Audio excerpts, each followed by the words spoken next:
Tejashwi, currently pursuing my final year BTech in Gayatri Vidya Parishad College of Engineering and Electronics and Communication branch. Coming to my project, it's design and verification of n-bit serial in serial or shift register using system Verilog.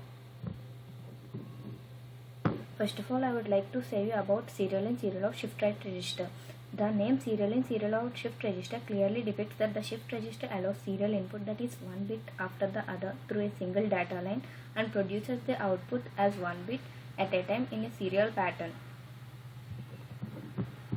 Now coming to its applications, it's mainly used as delay lines of shift register. Shift registers of Siso kind can be used to delay the digital signals by a definite period of time. Very long shift registers of this kind can be used as delay line in computer systems to store the temporary data. The second application is generation of pseudo-random pattern generator of shift registers. These are used for testing the digital designs. To achieve this, we need to XOR the few stages of outputs of the flip-flops and connect as an input to the next stage of it. Finally, in design of counters like Bring counter and Johnson counter, these are widely used. Now, types of serial in serial of shift right register are right shift and left shift. In right shift Siso, data movement takes place from MSB to LSB, whereas in left shift of Siso, the data movement takes place from LSB to MSB. Here I take an example. Take the data as 1011 and fed it serially and observe the outputs. In right shift, we send the data we send the data and shift from MSB to LSB, and we take the data LSB bit first and then MSB. Whereas in left shift, we send the data from LSB to MSB and take the data. We'll get the output of MSB first and then LSB. If we observe here, to do all this whole process of data input and data output, we require 8 clock cycles for 4 bit. So if we generalize this case, for n bit, it requires 2n clock cycles. This is the block diagram of n-bit serial in serial of right shift register. Here we observe flip-flops connected. That is, flip-flop is a storage element of 1 bit. So if we connect like this, we can handle more amount of data in the form of a register. Here data in clock and clear are the inputs and data out is the output. Here clock is synchronously given to all the flip-flops and clear is an asynchronous pin. That is, it is irrespective of the clock, it will clear the outputs whenever it's set high. If it is a positive logic, if it is set low, it will clear all the flip-flops if it is comes under negative logic. Now let's see this n-bit serial and serial of shift register, left shift register block diagram in the same way here, but we give data input from LSB side and observe the output, take the output from MSB. This is the truth table. As I said earlier, during positive edge of every clock pulse, here data shifting takes place from LSB to MSB in Siso left shift register. In the Siso right shift register, the data movement takes place from MSB to LSB during positive clock cycle or a negative clock cycle, as what we mentioned in the code. Here it is the data out we will retrieve here. Here, if you observe the output waveforms of right shift register, during positive edge of the clock, the data movement takes place from MSB to LSB and output sequence is appearing here. Coming to the design part of n-bit Siso right shift register in system Verilog, we have 3 parts. That is, first is module creation, next is input variables and output variable declaration, next is the functionality part. Coming to the first part, that is module creation, we have the syntax called in module creation in system Verilog, that is module followed by module name followed by port list. Here module is the keyword to create a module, and this Siso is the user defined module name. The SAS stands for serial in serial out, and this is the port list. Additionally, I have included hash parameter n equal to 4, as I have designed this serial in serial out shift right register for n bit. If I kept n equal to 4, it will work for 4 bit. If I change it to n equal to 8, it will work the same it will work to 8 bit. So for the generalization purpose, we have to use this parameter constant, the parameter which is called constant. and if we use n equal to 4, we have to mention here n minus 1, that is 3 down to 0. Okay, coming to port list, here clock, reset, in or out are the ports. In this clock, reset, in are the input, so I have declared using input keyword, and out is the output, so I have declared using output keyword. Along with that, I have attached a reg because it stores the data which is coming out, so I have mentioned it as reg. And I have declared the register name as temporary, that is TEMP. That is to store the intermediate shifted data, we have to declare it as reg n minus 1 down to 0. Here we can use 0 to n minus 1 or n minus 1 to 0. Here n minus 1 to 0 is comes under little endian convention. If you use the reg 0 to n minus 1 of temp, then it comes under big endian convention. Now coming to functionality, always at the rate of pausage clock or pausage reset, we have one beginning block. Inside that, we have to check one condition. If reset is set to high, we have to clear all the flip-flops. Else, we have to come out of that loop and we have to load the data. As it is a right shift, we have to load the data into the MSB bit and shift the data and retrieve the data coming outside as which one we fed, as we fed one, that we have to collect in out variable, that is you can done using assign statement. If it is a left shift register, you have to use this less than symbols, and we have to feed this input through LSB and take the output through MSB. As our design is completed, we have to end the module using end module keyword. Next is system Verilog test bench. This is the test bench architecture. The test bench has some functionalities. Those are: it drives the design inputs and generates different types of input signals, and it allows the design to process input and output, and it checks the expected behavior with our design output. If any functional bugs are there, it will we have to change the design to fix the bug, and these all comes under the functionalities of test bench. Coming to the components of the test bench, these are the, if you observe here in the test bench architecture, we have majorly 7 components, that is generator, interface, driver, monitor, scoreboard, environment, and test. Here the generator drives the input stimulus to be driven to the DUT, which stands for design under test. Here serial input, serial out shift register is our design. Interface, we have interface here. It contains design signals that can be driven or monitored. Here in the driver, it drives the generated stimulus to the design, and the monitor, in the monitor, the design input output ports are there to capture the design activity. The scoreboard will check the expected output with the our design output, and tells whether our all test cases passed or failed. In this environment, we observe generator, transaction, driver, monitor, and scoreboard. Here transaction is a dynamic class. All these are dynamics, but interface is a static one. Environment contains all these verification components. Here we have, outside the environment we have test. It contains the environment part which contains generator, transaction, driver, monitor, and scoreboard. Now, as we talked about here interface, why we need interface? Because without interface, if we connect like this, the level of abstraction is very low, which is not very useful in our test bench verification. That means our verification purpose becomes slow. That means it consumes a lot of time. But if we used a interface and we fed it through DUT from the test bench, the level of abstraction increases and the readability is also good.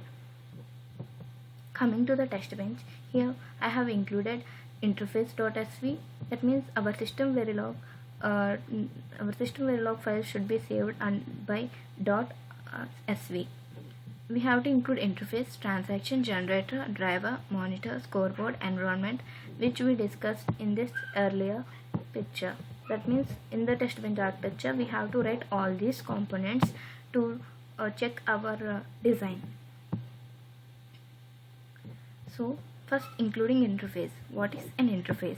Here, in this interface we will include all the input output variables which we use in our design.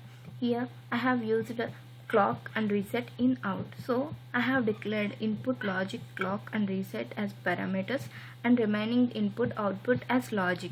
Here logic is a data type which is a 4-state data type which contains 0, 1 and don't care condition and high impedance states. Here in the interface contains clocking blocks and mod ports also. Here I have commented the clocking blocks are two clocking blocks. If you use clocking blocks, then no need to use mod ports. And the reason why I have commented is I have used my design in the driver without using clocking block. That means I am here I can show you. Here I am transferring the transaction input into the virtual interface without using clocking block. If you want with using clocking block means you have to write clocking block. Mainly the clocking blocks are used for the synchronization and to offer some skew. That means for input and output some skew is offered for the synchronization of the clock. We are writing clocking blocks for driver and monitor. The reason is we have from the driver is directly connected. Driver has to send the signals to the DUT and the obtained results from the DUT has to be captured from the monitor. Here the synchronization of the clock is very necessary. So the clocking blocks has to be written for the driver with the name driver CB at the rate of postage clock, and for the monitor clocking monitor at the rate of CB at the rate of postage clock. Here the outputs of the driver will act as the input to the DUT and outputs of the DUT will act as the input to the monitor. So I have declared output in here, that output will become input to here. So here input, since input out is mentioned, or if it doesn't mention, it won't matter much because all this data output which is coming from the design is captured from the monitor. Coming to the transaction part, here we have to randomize the signals, input signals. So I have used here one thing we have to mention. Here the interface is a static one. That means it has only one memory. But if we mention as transaction, it has transaction class is dynamic in nature. So whatever we declare, whatever the input variable, output variables we declare here, the same we need to declare in the transaction class, so that we can interact with our design which is dynamic in nature. So I have declared the input as rand bit and the output as bit, and I have defined one function called void display and passing string name as an argument, and the $display string name percentages and input output values are displayed. I have written this function because I wanted to display all the values that the generator can generate and the driver can collect, and what the monitor is capturing from the DUT and what the scoreboard is evaluating. So I can write so many functions in each class, but it becomes somewhat lengthy and it takes time consuming. So if I write this function here and if I call from all those other classes, it will be easier. So I have defined this function here and I have ended the function. So I would like to say again, in the interface we have to declare all the variables and clocking blocks and mod ports. In the transaction we have to declare same variables, or if any extra variables are there, those to be declared, because to make those static variables into that dynamic variables, and we have to end the transaction. All these are mentioned in the interface. .sv is included in the test bench, transaction.sv is included. Now coming to the generator part. In this generator we have to create a class called generator. Whenever we are creating a class, it directly says that it is dynamic in nature. So and as we have declared one transaction class, and we have to take the handle of the transaction. Here the handle stands for just a shortcut for the name transaction. So we can refer tx is also as a transaction, and we have to create a mailbox named gen2 driver, since we have to send the signals generated, that randomized signals from generator to the driver, which in turn will send it to the DUT. We have to create a mailbox. Here mailbox is some communication channel between generator to the driver. So for the mailbox, whenever you create a mailbox, this is a mailbox creation syntax. Whenever you create a mailbox, you have to allocate some memory to the mailbox. So there are two ways to allocate memory. One way is by directly declaring static mailbox, that is only one memory will be allocated. We have to use only the same mailbox while taking the data from driver to the by taking the data from the generator to the driver and sending the data from generator to the driver and taking the data into the driver. So I have created a mailbox and I have allocating the memory to it. This allocation of memory, the second way is by passing the mailbox gen to drive as an argument to the function. Here new is the constructor. It is used for memory allocation of this mailbox. And I have used this keyword, this dot gen to drive equal to gen to drive. It indicates that I'm using this mailbox only for this generator. So this dot gen to drive indicates that the mailbox corresponding to this generator. So I have ended the function. Till here, first of all, understanding, I thought till here I'm clear to you. First of all, we have to write a class generator, and we have to create a handle, and then we have to create a mailbox, and I have to allocate some memory to the mailbox. Now what is the task of the generator? We have to randomize the input signals, and we have to send those to the driver. That is the functionality of the generator. So we have write a function called task run, and task run is called, and I wanted to repeat it for 10 times. So repeat 10 begin, and tx equal to, it allocate the memory to the tx, that means transactor. Tx dot randomize will randomize the input bits which we have written in the transactor class, and put all these transacted values into the mailbox, that is called gen to driver. Now we want to display what are the generated values. We can use tx dot display. Now this tx dot display will call the function here.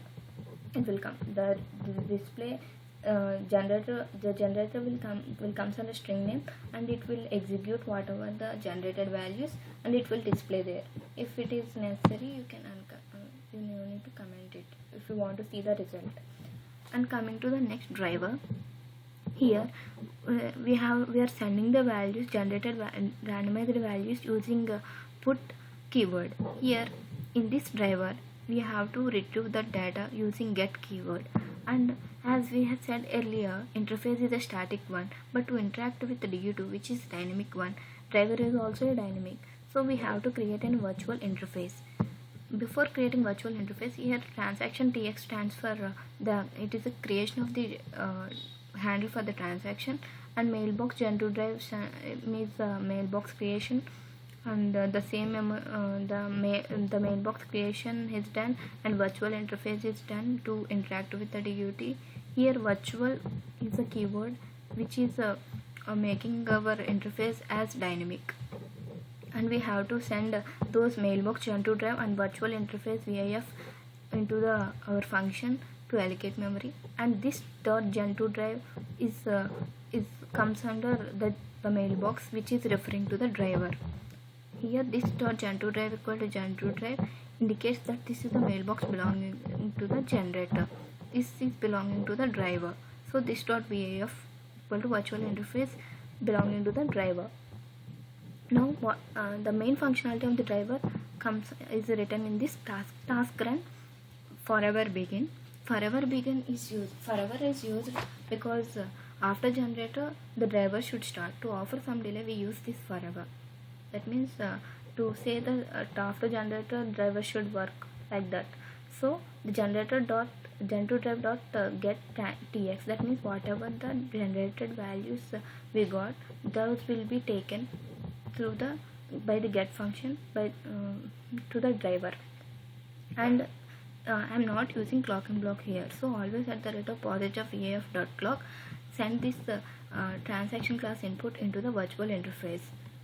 And if you after some delay, I have kept one time constant as delay, and after that you wanted to display whatever the driver is storing the value, that means getting from the generator, we have to display it, means you can use this tx.display, and again this function call will refers to the this function and generates the driver values, and we have to end the task and we have to end the class.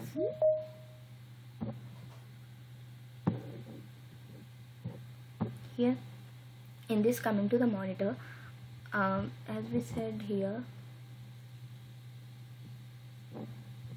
generator will randomize the generated outputs and signals and will send to the driver, and driver will send it to the DUT through virtual interface. Now the DUT will, our design will do some operation that it's working, and it will generate the required outputs and it will send to the monitor. So if you it can't directly send monitor, it again requires some virtual interface. So in the monitor we have to declare again one virtual interface and one mailbox from the monitor to the scoreboard to send the information. So we have to create another mailbox, and to create the memory for that mailbox we have to use again this function method, or you can use static mailbox, but I'm using this function new, and we have to send mailbox monitor to scoreboard and virtual interface VIF as an arguments. This dot mount to SCB equal to mount to SCB indicates that this monitor to scoreboard mailbox refers to this monitor, and we are creating this virtual interface that is referring to monitor.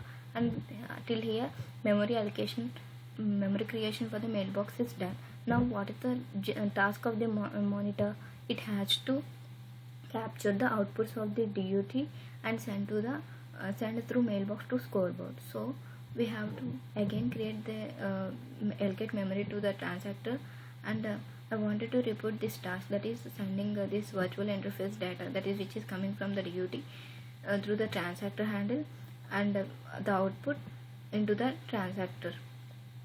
And after one time constant, I wanted to display what is collected in monitor.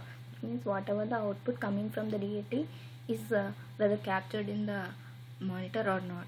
So I'm sending, and through mailbox, that is monitor to scoreboard, I'm sending this collected data in monitor to the scoreboard, and I am ending this task, and I have done with this monitor.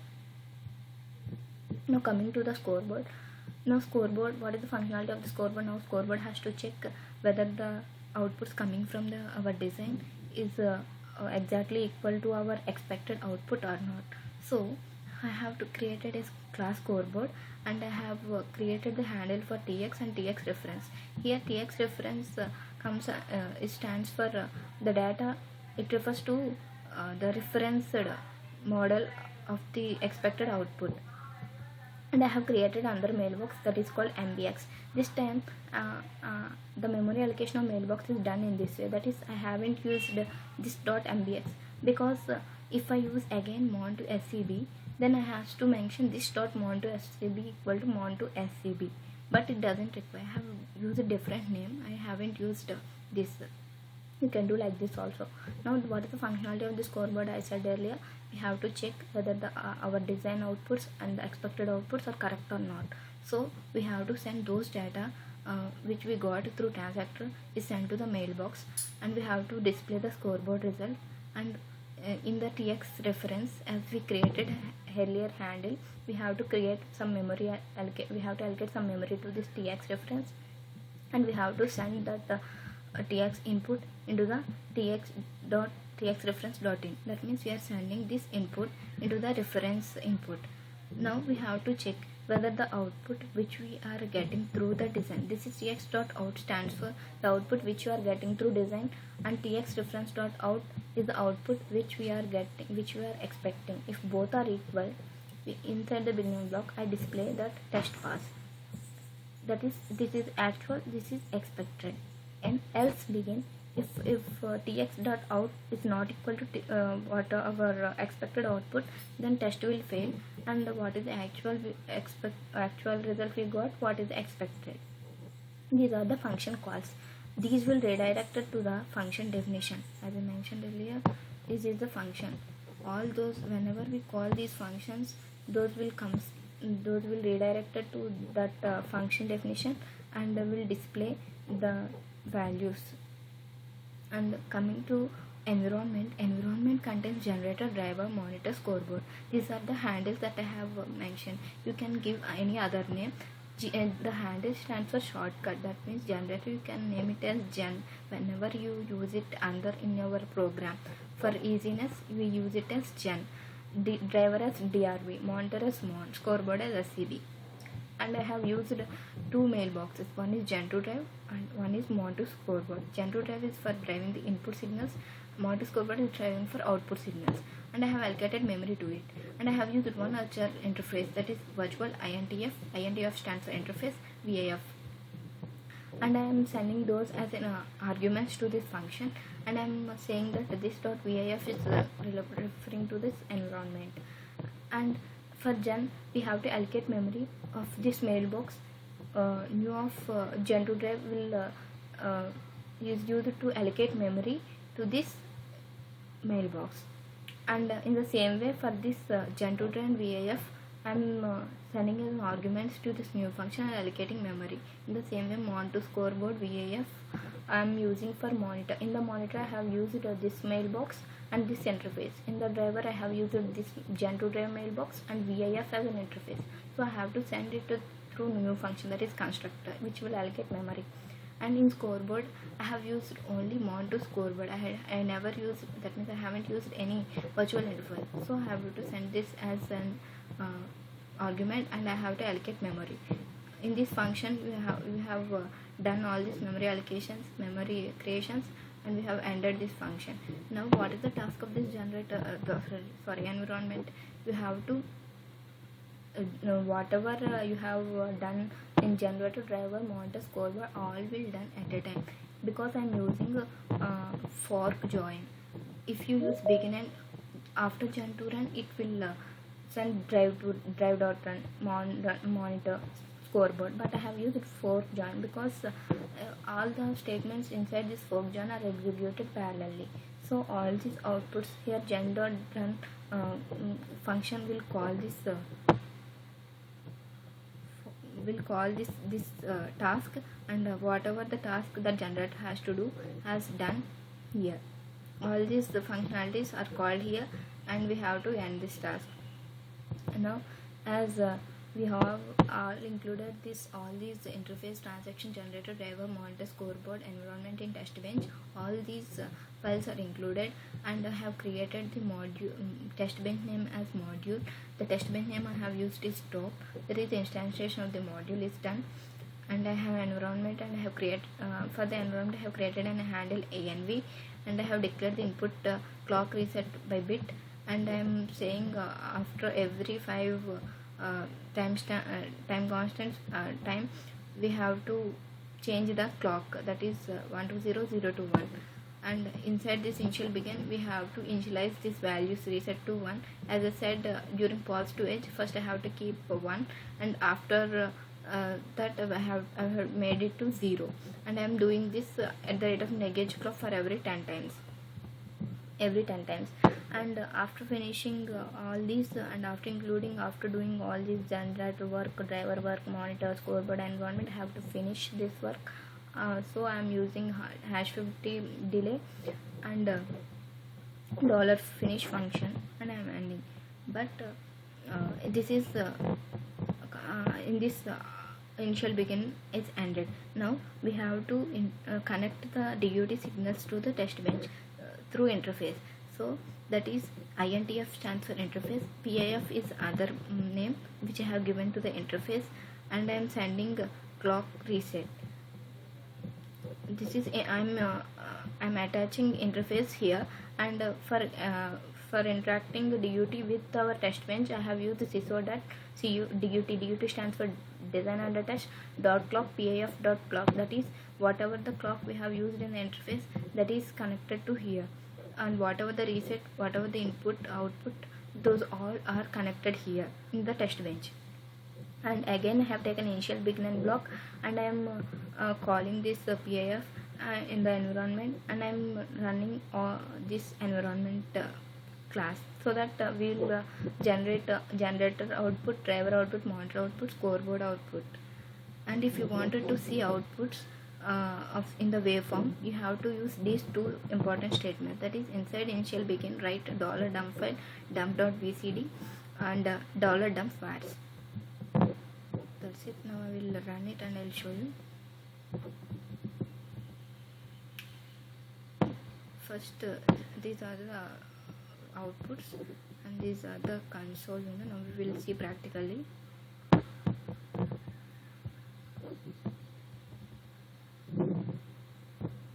Sorry.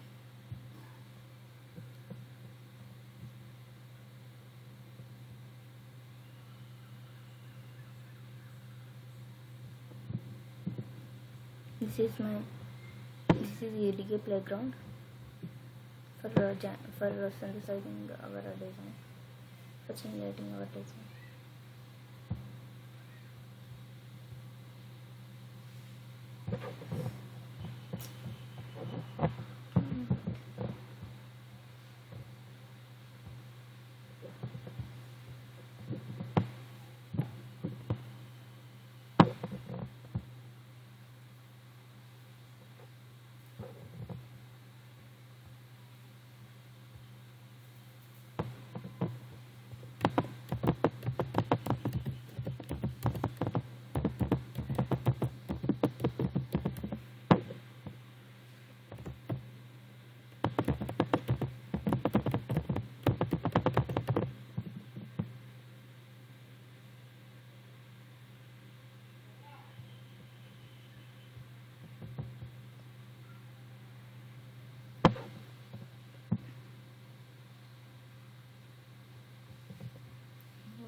Saving the design and test points, all this, and I'm running.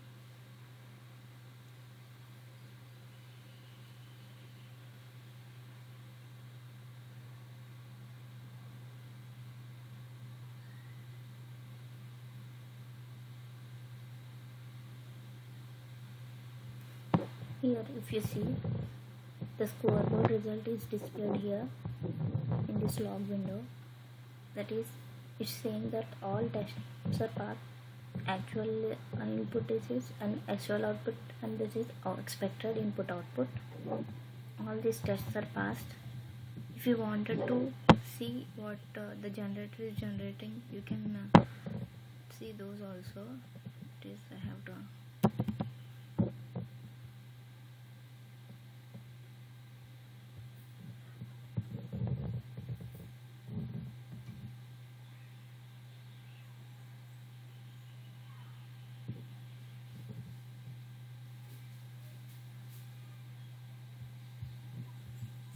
see here.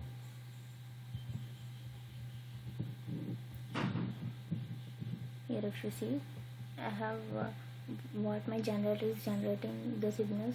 All these are shown here. Since generators generating the randomized values, only the inputs are randomized and outputs are set default to 0. Now if you want to see the output waveforms,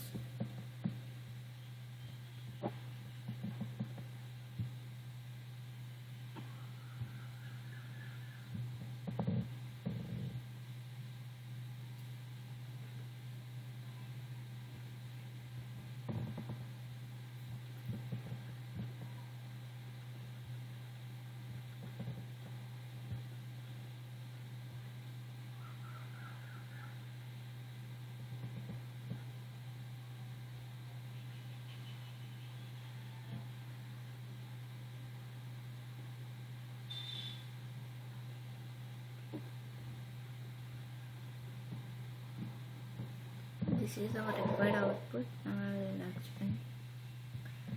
During this is the clock, that is for every 5 nanoseconds it is toggling, that means 1 to 0 and 0 to 1. This is the random input our system is generating as we randomized it, and output is 0 till here, and reset is from during high to low, and I said the data movement takes serial in serial out. Here my data output came 100 nanoseconds delay. So till here 000, whenever my clock is high and data in is whenever my clock is high and data in is 1. So initially all my data output is 0 because all my flip-flops are 0. Now whenever fed data input from MSP, still my data out is 0 because it has to pass three stages. So data out is 0 till here, and the next clock edge come, the data will be passed here. As I said, my output is coming 100 nanoseconds delay, so I get this one here. And after I'm sending again during this clock pulse, positive edge of the clock, I'm sending again input as 1, so that will be shifted right here, and the data output we will get is 0. And during next positive clock edge, again my data input is 1, and again data is shifted right from MSP to LSP. Now the data outcoming is 0, that is 0. And during the again other positive of the clock, again data is input is 1, and now the data is shifted in this fashion, and the output, that is output becomes 1. So from next clock edge also, if you are again passing data input as 1, all this data will shifted right, and the data output will become 0. Thank you.